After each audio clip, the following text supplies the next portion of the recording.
rentrer dans une analyse très fouillée de la motricité du grimpeur, mais essayer de vous donner des repères à des enseignants, comme je fais en formation, comme je faisais en formation. Donc la première idée forte, c'est vraiment ça. Qu'est-ce que j'essaie de construire au départ? C'est des pieds. Alors c'est pas évident, c'est une vraie rupture par rapport à l'organisation posturale du terrain, qui s'organise avec des plantes à plat, avec un regard qui est vers l'horizon, qui est calé sur l'horizontale, tout son repérage de la verticale est organisé par rapport à ce que vous voyez rappeler à l'époque, référentiel géocentrique. Quand vous mettez quelqu'un sur un mur d'escalade, il est sur l'avant des pieds, il ne peut pas mettre tous les pieds. Il a un mur devant lui, donc il a de la tête, donc ça perturbe tout le système d'équilibre. Il est accroché, donc du coup, il y a l'équilibre tonique entre l'avant et l'arrière, vu qu'il est sur l'avant des pieds qui est complètement modifié. Vous ne pouvez, ça ressemble à la natation. Toute la perception de la verticale est absolument à reconstruire. C'est pour ça que c'est si important de mettre les gens sur les pieds. Même si des fois on se dit, quand on voit ce qui se passe dans les alors bon, c'est un petit schéma que vous connaissez peut-être si vous avez vu des trucs que j'ai écrits, c'est l'évolution. Alors ça, j'avais joué à observer comment ça se passait au fur et à mesure de la transformation. On voit bien qu'on est sur au niveau 1, ici à gauche, on est sur un compromis entre la voûte plantaire et le dessous du pied. On cherche des points forts, des points durs. La base du gros orteil, toute cette zone du dessous, elle va être très privilégiée. Au fur et à mesure, ça se déplace sur l'intérieur, donc sur la base du gros orteil, qui est un point qui est vraiment privilégié parce que c'est un point dur. Il n'y a pas besoin d'être tonique dans la voûte plantaire. La tonicité sur la voûte plantaire va apparaître après. On peut considérer que là, au milieu des 4 pieds, le milieu, c'est quand on passe du carrien à une logique de grimpeur, une attitude de grimpeur. On est sur l'avant des pieds, et donc si vous voulez être sur l'avant des pieds, vous mettez n'importe où, sur le bout d'une marche, forcément, soit vous êtes relâché, vos talons partent à l'arrière et vous tombez. C'est ce qui se passe quand les gens relâchent. Ou soit si vous voulez tenir, il va falloir appuyer. Et ça, c'est ce qui se passe sur l'avant. Donc vous voyez, tous les jours vous êtes relâché au niveau des pieds. Alors, on voit bien les élèves, moi j'ai des étudiants, quand des fois on leur prête des chaussons, qu'est-ce qu'on est serré là-dedans? Ils veulent des pantoufles, pas des chaussons. Donc c'est sûr que quand on est comme ça, en hyperextension, on est relâché forcément. On comprend que les grimpeurs sont comme ça dans leurs chaussons, mais... Alors qu'est-ce qu'on y gagne sur la bandée? Alors, la première chose qu'on y gagne, c'est la précision. Des fois, je prends la comparaison. Si vous aviez à écrire en prenant votre crayon à pleine main, le pied du doigt doit chercher la différence. Alors, si vous voulez avoir des prises plus petites, si vous voulez mettre les pieds à des endroits particulier, il va falloir être sur l'avant des pieds. Même en basket, on peut être sur l'avant des pieds. Ce qui change fondamentalement, c'est la question de vouloir appuyer sur les prises. C'est ça qui est difficile en escalade.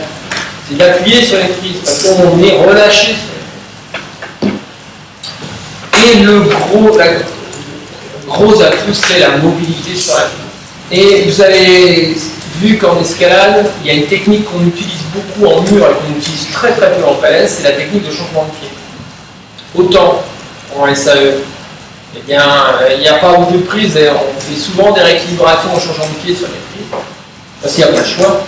Autant en miniaturel, il y a toujours des bricoles qui traînent à droite et à gauche, et les changements de pied c'est une technique moins obligée. Par contre, en escalade, ça devient vite une technique obligée, et le changement de pied ne peut se faire que si vous êtes sur l'avant des pieds. Si vous n'êtes pas sur l'avant des pieds, vous faites des sauts de cabriolet. Et donc, c'est le train supérieur.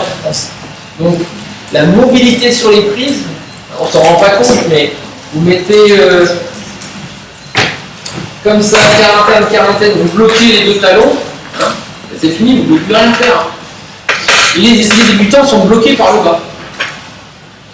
Ils ne peuvent pas se déplacer parce que vous prenez quelqu'un, vous tenez ses deux pieds et puis il ne peut pas tourner ici, il ne peut plus rien faire, il ne peut plus se déplacer. Donc pouvoir se déplacer, pouvoir tourner sur une piste, ça va être une mobilité qui va donner la possibilité de pouvoir aller voir, chercher des prises à gauche, à droite, changer tant qu'on va être sur les côtés des prises, on ne peut pas. Donc c'est quelque chose qu'on va chercher à développer. Deux techniques différentes qui correspondent à deux types de forces de prise que vous rencontrez sur un mur.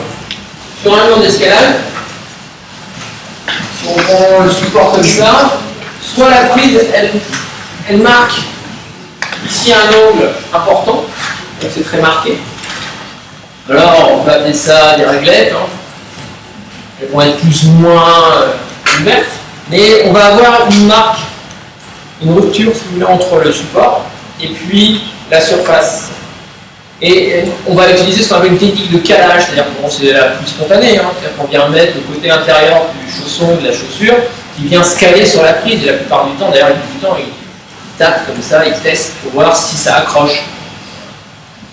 Là, c'est un premier type de prise. Alors, je vais voir une petite photo, mais ça date. Il y en a qui vont rigoler parce que là, c'est Fontainebleau et il y a des tapis en Fontainebleau. C'est has-been. Donc la carre interne, et une carre interne, ce qui est important à regarder à côté, c'est le talon. Si vous êtes avec une pointe plus haut que le talon, vous poussez, la poussée vous emmène là-bas. Logique.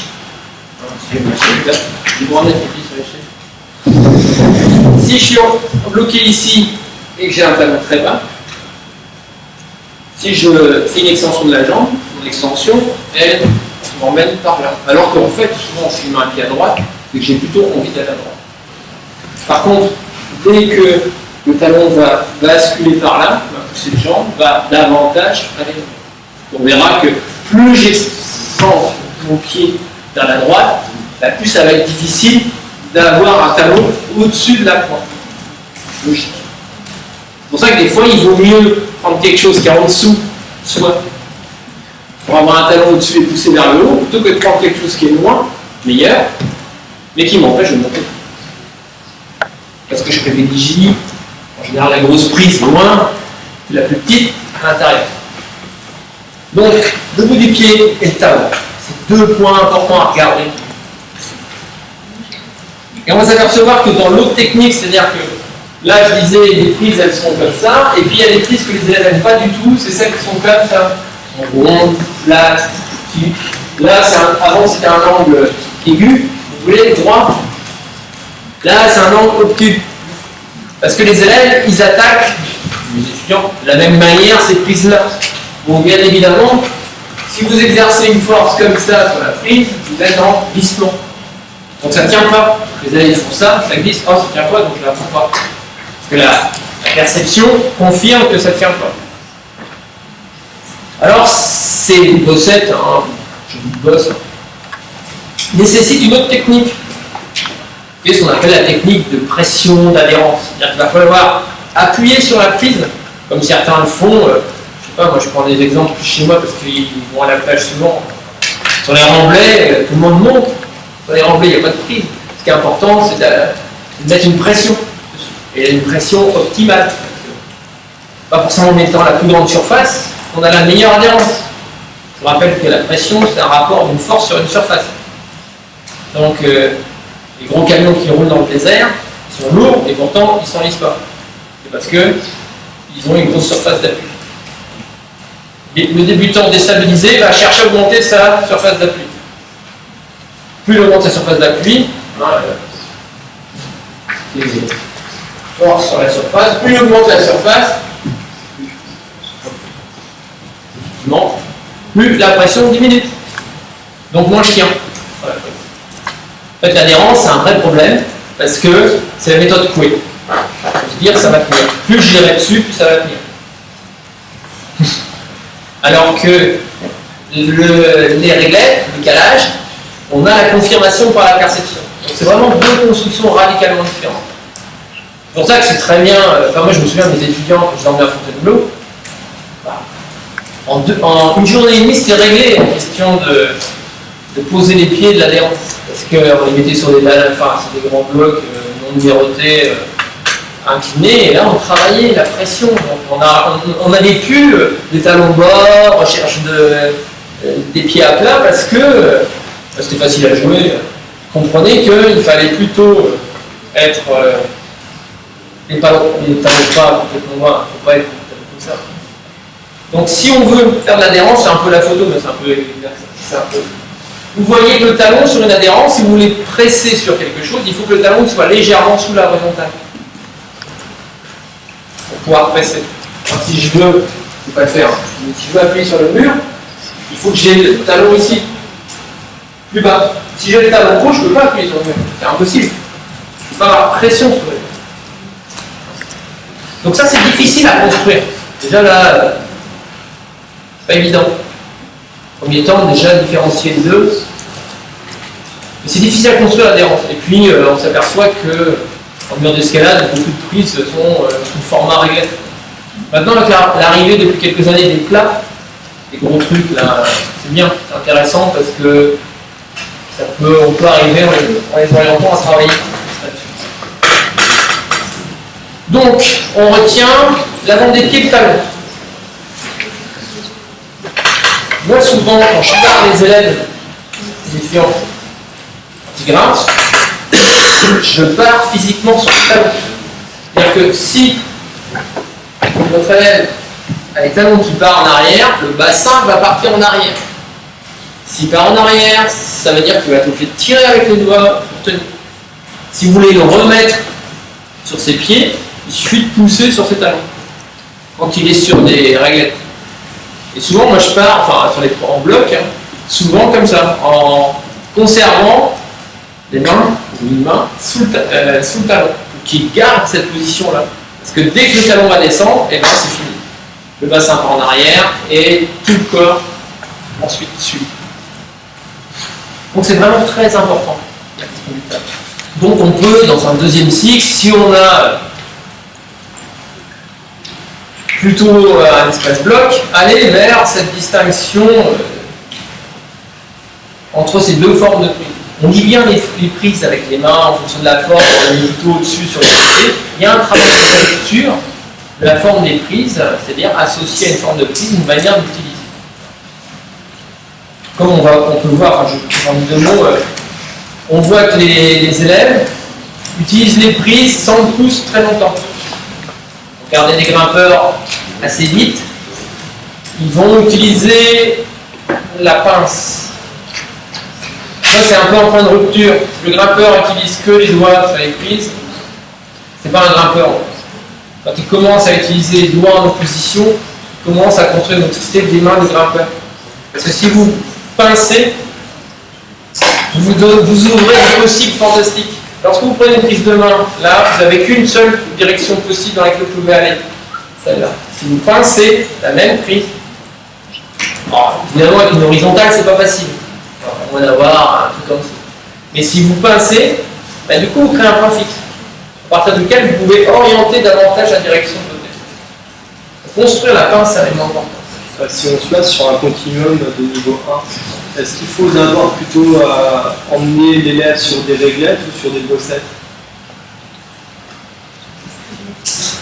Qu'est-ce qu'il faut apprendre en premier?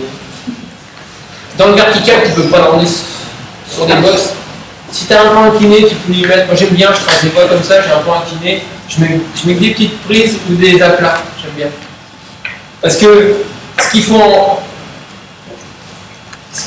enlever, c'est l'accrochage.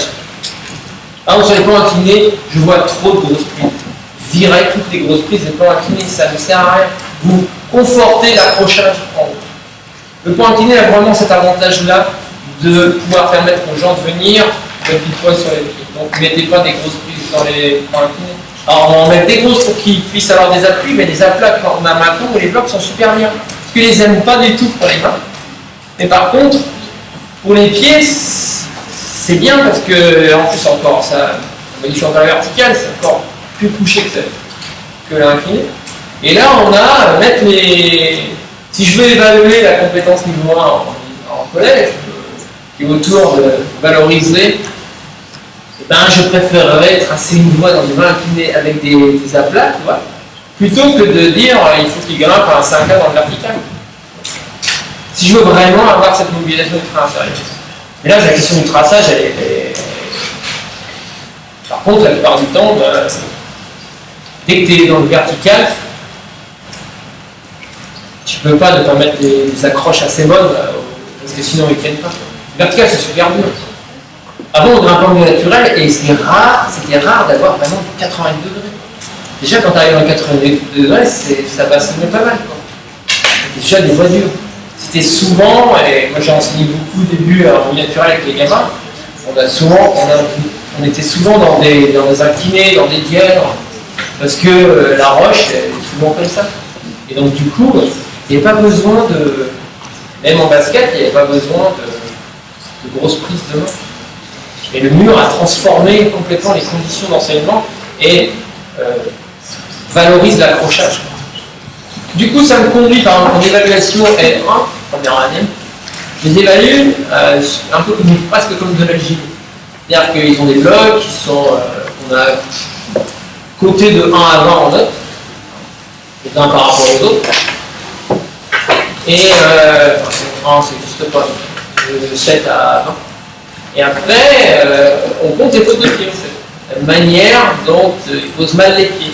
Alors, c'est pas mal au point de vue esthétique, parce que des fois, il y a du mal à comprendre. C'est pas d'esthétique, c'est de l'efficacité. Alors, on les comptera demain, les fautes de pied. C'est rigolo à faire. Il faut s'habituer, il faut apprendre. Alors, il y a un premier, la plus facile à reconnaître, c'est effectivement quand j'ai un appui plutôt vue-plantaire. Alors, à voir, c'est simple. Si vous, quelqu'un qui est en calage sur une prise, si vous voyez le bout du pied dépasser la prise, sauf si c'est une toute petite prise, mais il y a faute de pied. Donc moi, je le fais travailler sur compter les fautes de pied. Après, bien sûr, bon, le pied qui glisse ou qui zippe, là, bon, ça c'est facile à voir, pas de problème. Après, il y a le troisième type de faute fréquente qui correspond, si vous voulez, au comportement. Bon, les pieds qui tapent sur la paroi, qui font du bruit, beaucoup. On pourrait revenir dessus, c'est pas forcément, enfin. Si le pied tape, c'est qu'il se passe autre chose ailleurs. Et après, il y a le fameux glisser-caler. Alors, il y a une époque où les murs d'escalade, on a noté des inserts en creux. Les prises, vous voyez, toutes les prises aujourd'hui, elles sont en saillie, elles ressortent. Donc les élèves, ils ont développé une stratégie qui est glisser-caler. Ils glissent jusqu'à temps qu'ils sentent la résistance. Pour revenir sur Fontainebleau, quand je venais avec les étudiants, en L1, ils glisser-caler, arrive à Fontainebleau, ça s'arrêtait au bout de 10 minutes, le glisser-caler. Parce que ça faisait glisser-tomber. Donc le milieu est très... Il oriente la motricité du grimpeur. Il faut vraiment lutter contre ça, contre le glisser-caler. Parce que qu'est-ce qui se passe? L'élève fait glisser son pied. Alors des fois, c'est loin, hein. Ça a 20 cm de la prise. Jusqu'à venir se caler sur la prise. Il tape pour vérifier, caler. Après c'est bon. Puis le guidage visuel.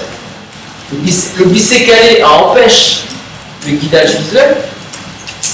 Rend le guidage visuel pas forcément obligatoire. Alors que si on avait les prises rentrées, par exemple, on a eu à une époque où les camemberts rentraient, ça fait plus beaucoup, ça fait mieux. Bah, tu ne peux pas faire ça. Donc le glisser-caler, facile à voir. Si ça glisse dessus, alors on met 5 cm.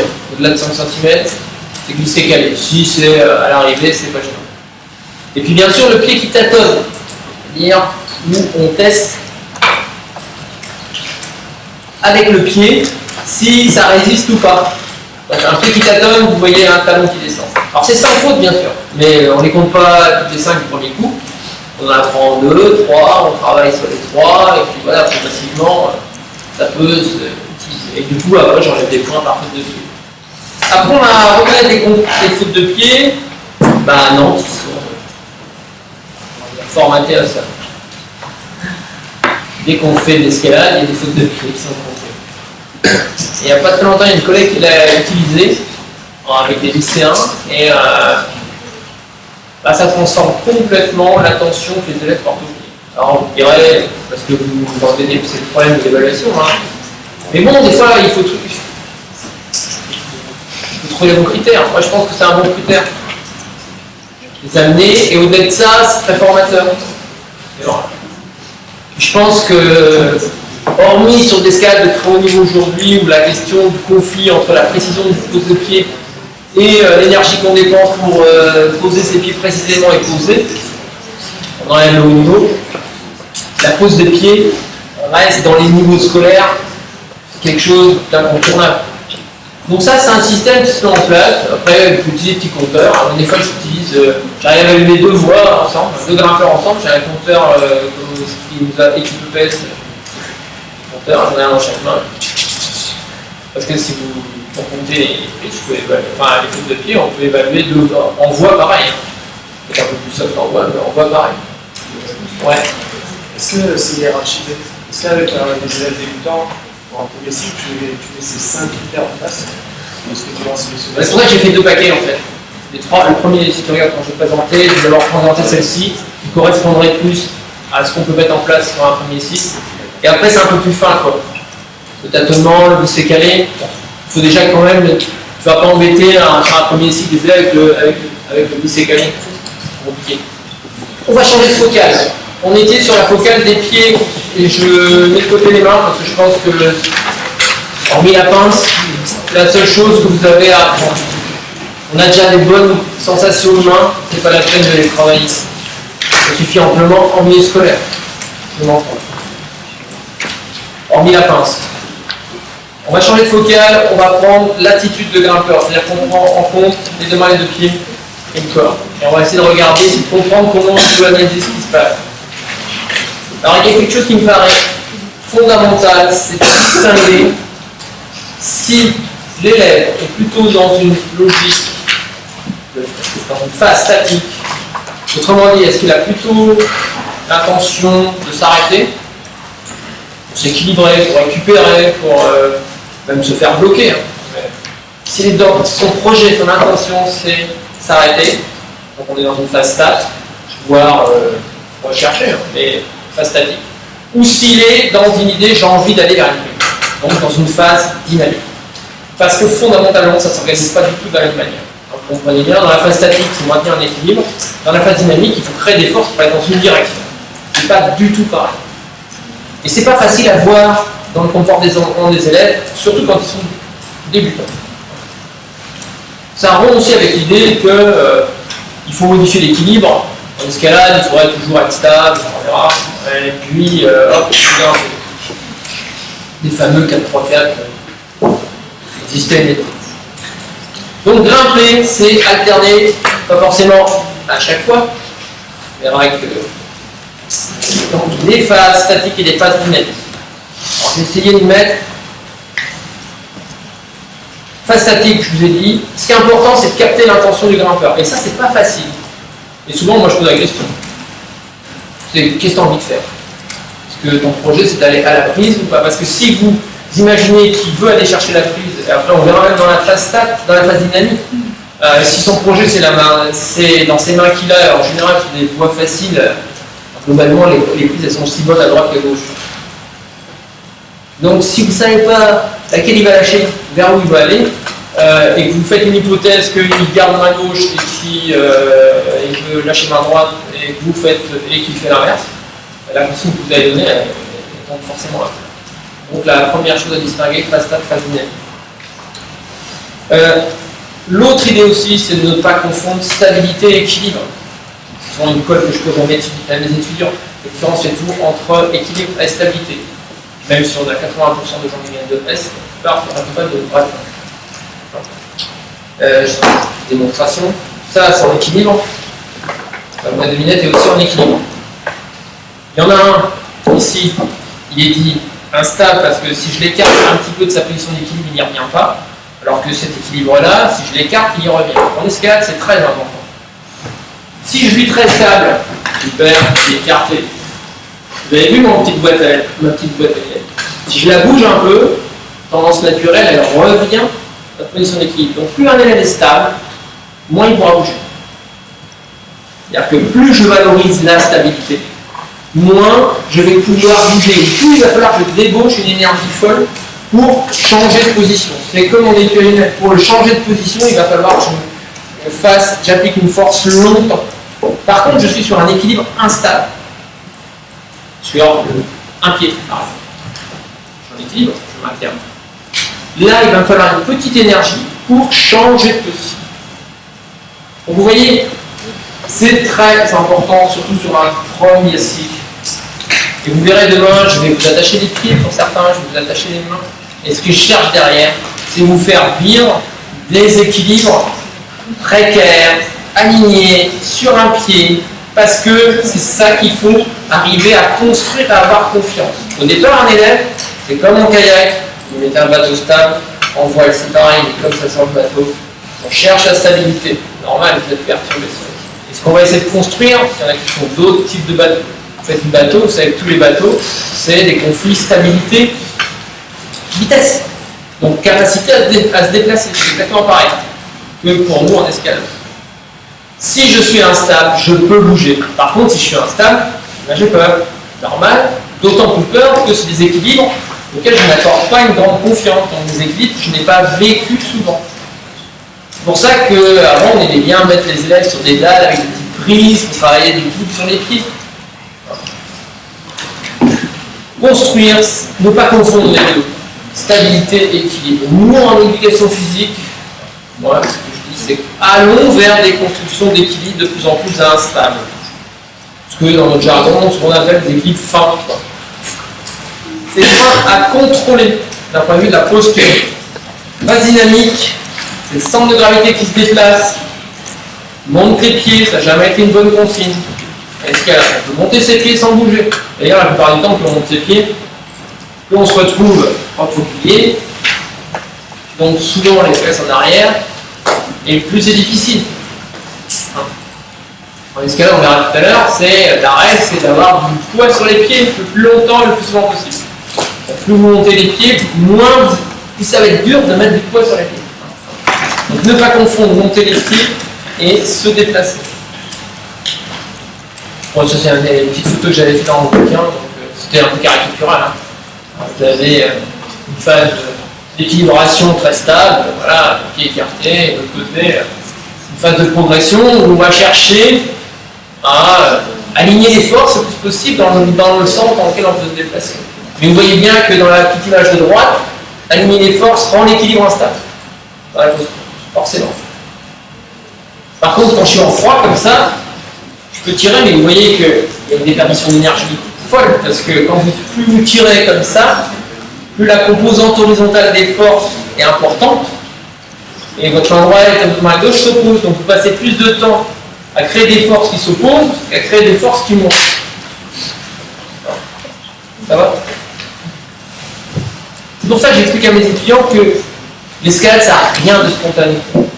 Parce que si on met quelqu'un sur un mur, qu'on veut grimper, ils ont toujours l'impression que ça va être facile de faire du 5B, du 5C, hop, il suffit de prendre les plis. Mais non, c'est une reconstruction complète d'une motricité par rapport à ce que fait un terrien spontanément. Donc il y a un vrai enjeu.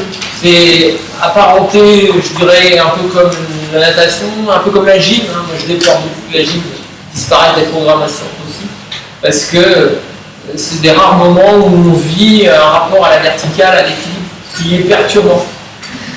Hein, j'ai rien contre les sports de raquettes, ça fait longtemps, mais toujours à plat sur les pieds, bon, c'est bien. Mais on construit un type d'équilibre. En EPS peut-être.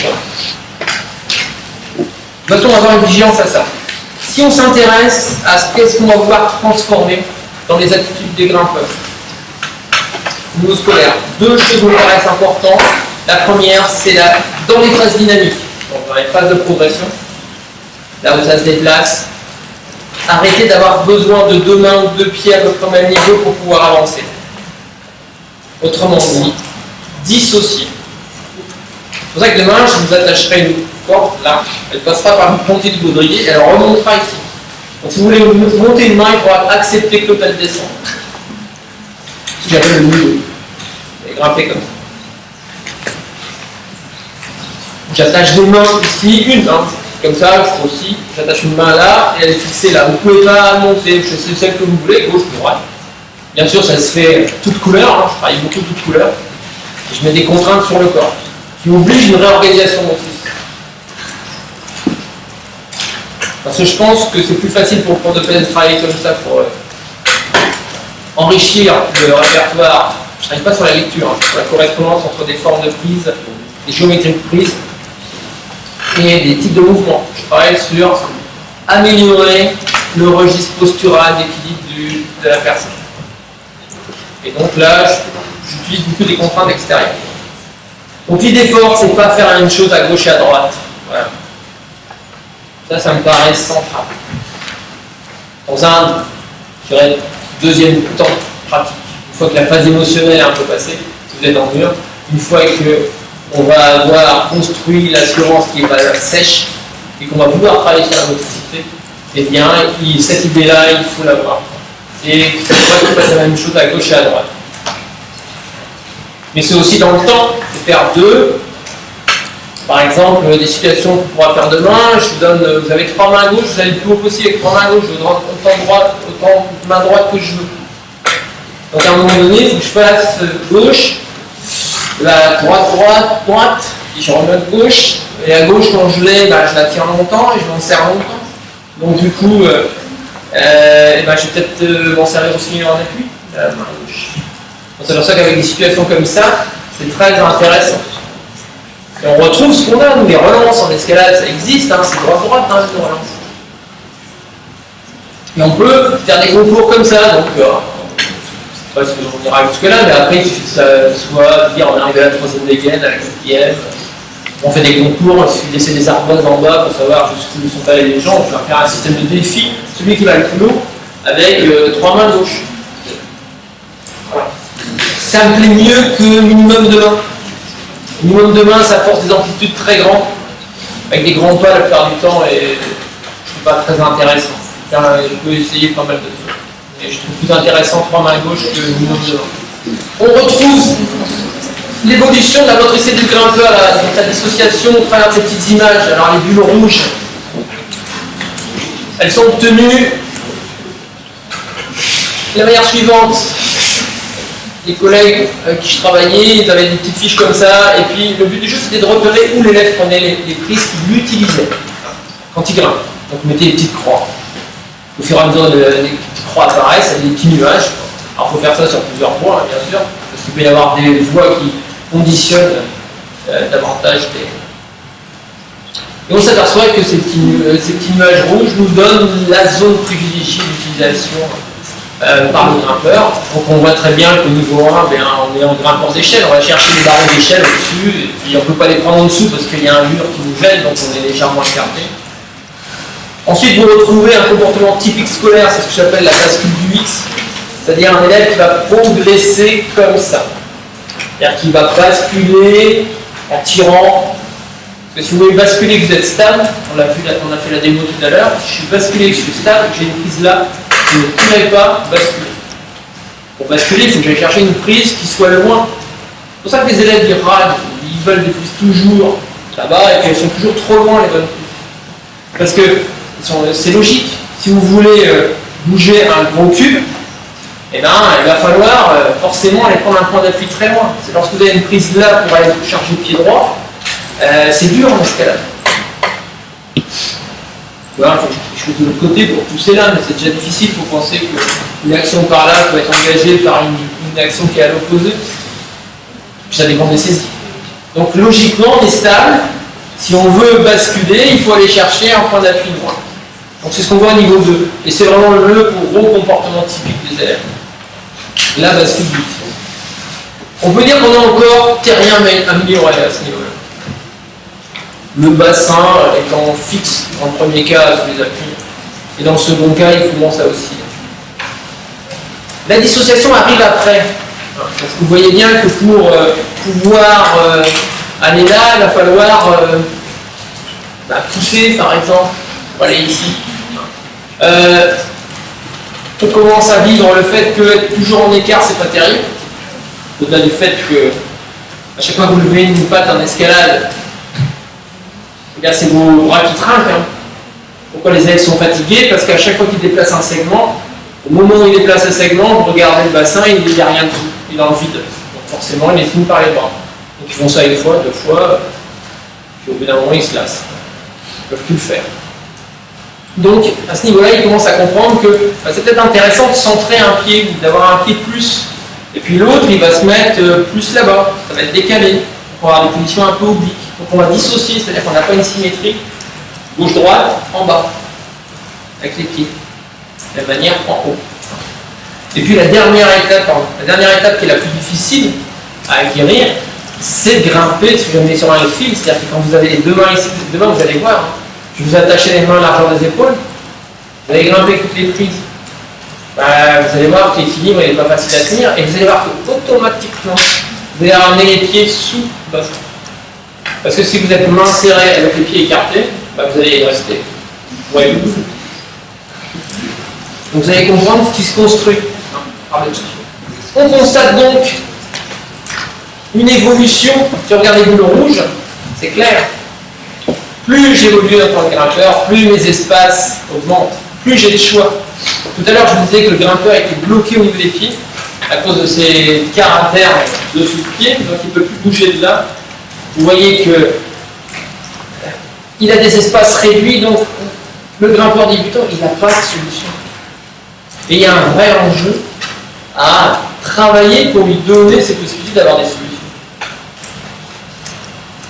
Et en termes de démarche, je préfère jouer toute couleur pour expérimenter plein de choses plutôt qu'en scolaire, sur le niveau scolaire.